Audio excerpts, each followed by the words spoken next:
Afg'oniston turklariga seslanabizki, o'zlarini yakka e'sos qilmasinlar, hech vaqt tashvish qilmasinlar, umidlarni qo'ldan bermasinlar. Bilsinlar, inshaalloh taolo qarong'ilikda eng ko'p bo'lgan vaqti yoqtilikda boshlanish vaqtidir.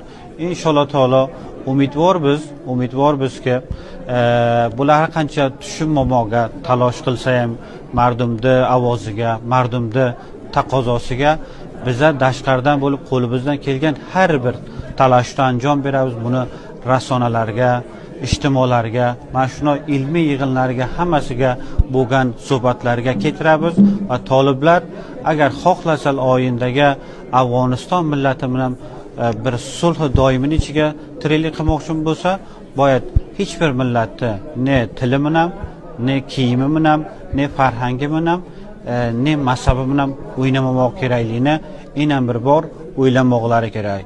Umidvor bizga shu yerdagi bo'lgan mantiqaviy ba'zi shaxslarning harakati bo'lsin va bundan ojil bir fursatga jilovgirlik qilsinlar.